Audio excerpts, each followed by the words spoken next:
Tidak lagi memelihara bumi dan segala ciptanya. Mari kita lihat apa kata Alkitab. Satu, Bapak Ibu. Allah menopang. Semua yang diciptakan, menopang itu artinya apa? Memelihara, menjaga, memberkati semua yang Tuhan ciptakan. Baik yang ada di bumi, bahkan yang ada di langit. Itu ditegaskan dalam 2 Petrus 3:7, masuk 19 ayat 9. Yang kedua, Allah membuat pergantian musim. Ada musim menabur, ada musim menuai, ada musim menanam, ada musim menabur dan menuai. Ada musim panas, ada musim dingin. Tuhan mengontrol semuanya. Dan tentu memperlakukan setiap musim-musim ini, ya Tuhan lakukan, Tuhan kerjakan sesuai dengan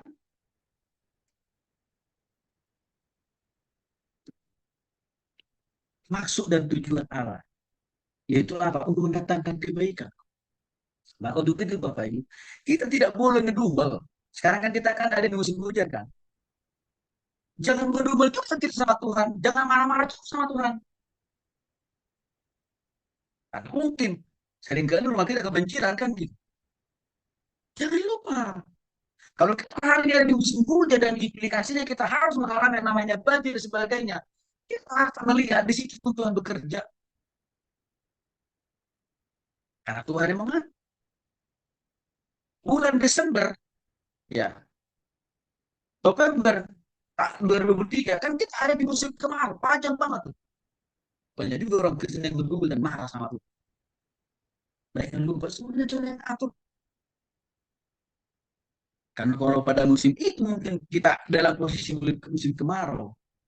Tuhan melihat masih mayoritas ada manusia yang membutuhkan musim itu. Kalau sekarang kita ada di musim hujan, ya, dan kita lebih lama ini. Artinya apa?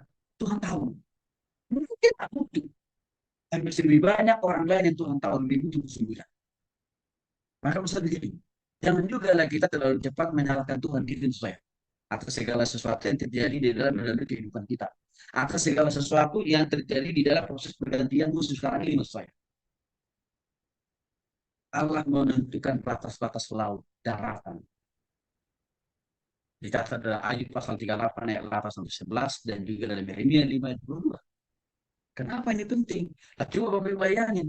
Kalau Tuhan tidak kasih batasan laut dan daratan, wah bisa tenggelam semua kita. Kan gitu. Maka Tuhan itu gila banget. Tuhan buat batasan laut itu sampai di sini, daratan itu sampai di sini. Sehingga apa? Ya, itu menolong kita melakukan berbagai aktivitas kita masing-masing. Allah juga membuat angin sebagai alatnya. Nih, dia menghembuskan angin timur untuk meringankan Laut Merah. Contohnya ini waktu dia membantu bangsa Israel kan. Ya, sehingga mereka dapat menyeberang. Angin yang kencang membawa burung dari laut untuk memuaskan keinginan daging bangsa Israel. Bagi angin Bapak Ibu. Ya. Jadi Roma 8:28, segala sesuatu yang Tuhan izinkan berlangsung terjadi dalam hidup kita ini tidak ada di luar pengendalian Tuhan. Semua dalam kontrol, dalam pengendalian dan batasan-batasan Tuhan. Ya, artinya apa? Tuhan memelihara semuanya. Jadi kalau terjadi misalkan angin puting beliung, ya dekat rumah saya itu seringkali terjadi angin puting beliung Bapak Ibu. Ya, saya selalu katakan, kalau itu harus terjadi, ya pasti ada rencana Tuhan. Saya sudah cerita ke Bapak Ibu minggu lalu. Rumah saya pun terbang. Gitu. Ya, saya puji Tuhan lah. Saya puji Tuhan. Dan betul. Maksudnya apa? Ya, paling waktu bukan ke atapnya, supaya atapnya lebih bagus. Selesai. Jadi nggak usah kita suruh sama Tuhan. Kan begitu selesai Bapak Ibu. Karena banyak orang Kristen cara berpikirnya salah. Ya, selalu menuduh Tuhan pembuat keonaran gitu. Padahal enggak. Tuhan. Allah menurunkan hujan pada musim. Maka kita harus syukur di setiap musim apapun yang terjadi dalam hidup kita ini. Kalau sekarang kita di musim hujan, agak banjir sih, ya puji itu mantap. Pasti ada berkat Tuhan, pasti ada pertolongan Tuhan kalau di situ. Karena Tuhan sedang mengisi sumber-sumber kita. Supaya nanti pada tiba waktunya musim kemarau, persediaan air di sumur kita sudah cukup. Nanti Bapak, kalau bicara berpikir kita, lempung rasanya. Hati kita clear dan clean di hadapan Tuhan. Contohnya misalkan alam menurunkan hujan dari langit dan musim-musim subur Bapak Ibu. Kisah para Rasul 14 ayat 17. Ya, Allah juga membuat masa-masa panen yang melimpah, ya kan? Tapi jangan lupa, ada kalanya Tuhan bisa mengizinkan namanya bencana kelaparan. Ya, pasti ada maksud Tuhan, pasti ada target Tuhan. Ya, contohnya ini misalkan waktu Allah menubuatkan bahwa Mesir akan menghadapi 7 tahun kelimpahan, tapi tidak lama kemudian 7 tahun kekeringan. Jadi Tuhan mengatur semuanya, Tuhan mengontrol semuanya. Nah, dalam hidup kita ini juga kan ada musim. Ya, kita mendapatkan berkat dari Tuhan baik secara material kan gitu ya. Puji Tuhan untuk itu. Tapi jangan lupa juga kita. Tuhan juga bisa izinkan nanti suatu saat kita masuk di dalam musim apa? Musim pergumulan. Bapak Ibu, tanpa puji Tuhan di situ. Ya, artinya kita percaya Tuhan bekerja. Artinya kita percaya ada maksud Tuhan yang baik di balik dari semua itu. Allah juga menurunkan hujan setengah 3 tahun. Setelah 3 tahun kekeringan. Ya, dan menurunkan hujan lagi. Ya, memberikan hujan juga bagi orang yang jahat, bahkan bagi orang yang baik. Seringkali kita iri ya Bapak Ibu ya. Wah, karena kita nggak percaya Tuhan Yesus. Bukan bakar gereja pula. Sambil cair dari kita. Begitu Bapak Ibu ya. Nah, kita bersedia berdoa, baca firman, melayani Tuhan. Kok rasanya ekonomi kita, usaha kita, keuangan kita tidak seperti tetangga ya. Bapak Ibu kita salah cara berpikir dari begitu. Tuhan pasti selalu punya maksud. Ya kan orang jahat pun dikasih juga Tuhan nafas hidup, kekuatan, kesehatan, bahkan berkat rezeki. Karena itu adalah cara-cara Tuhan untuk membimbing mereka untuk berjumpa dengan kita.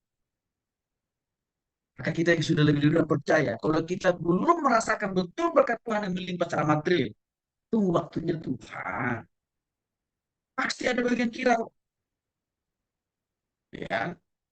Nah, kadang-kadang Allah juga bisa menurunkan hujan dan untuk menghukum. Ini bisa terjadi, Bapak. Contoh kita lihat air bah, ya. Itu Tuhan lakukan, ya, karena mau menghukum manusia pada zaman itu. Karena semakin bertambah tingkat kedurhakaan mereka, ketidaktaatan mereka, keberdosan mereka kepada, maka hukuman air bah itu masih dilakukan pada zaman itu. Pertanyaannya, apakah di zaman modern sekarang hukuman setipe air bah ini masih juga bisa Tuhan lakukan? Oh iya, mereka sudah banyak kita lihat di berbagai daerah dan pelosok Bapak Ibu. Dari tsunami di Aceh, ya, itu Tuhan izinkan untuk apa? Memaksa seseorang kita itu bertobat kepada Tuhan. Dan memang puluhan orang, bukan ratusan orang, seseorang kita itu bertobat kepada Tuhan. Setelah tsunami dihantam, menghantam Aceh, setelah itu dilanjutkan ke Nias. Nah orang Nias marah itu. Loh, Tuhan, kami percaya sama Tuhan kok. Tiap minggu kami ke gereja. Bahkan jarak gereja di Nias itu hanya cuma 100 meter antara gereja yang satu dan gereja yang lain. Apa yang terjadi? Diizinkan Tuhan tsunami untuk apa? Pertanyaannya, di mana kebaikan Tuhan di situ? Oh, Tuhan itu sangat baik. Mana? Bukan saudara kita itu di sana. Jarak gereja itu memang mereka banyak bangun gereja di sana. Jarak satu gereja dengan gereja itu cuma 1 meter kok. Tapi rupanya rindu sekali pertobatan kepada Kristus. Maka dipakai Tuhan juga untuk melibatkan dan menyadarkan saudara. Nah, itu untuk Bapak Ibu. Kadang-kadang Allah bisa menurunkan hujan itu menghukum badai gempa. Tapi ujung daripada penghukuman itu menyebabkan orang menyadarkan. Nah, jadi kita harus lihat sebenarnya dari perspektif itu. Dan juga Tuhan menciptakan bunga dan rumput. Iya. Dan Tuhan pelihara semua itu. Dan terciptakan bunga dan rumput itu dari nol, Bapak, dari tidak ada menjadi ada. Semuanya tadi dipelihara, diberkati oleh Tuhan. Karena kalau kita lihat Bapak Ibu, nggak ada bunga atau rumput yang nyangkul kan? Nggak ada bunga rumput yang punya lahan, nggak ada. Nggak ada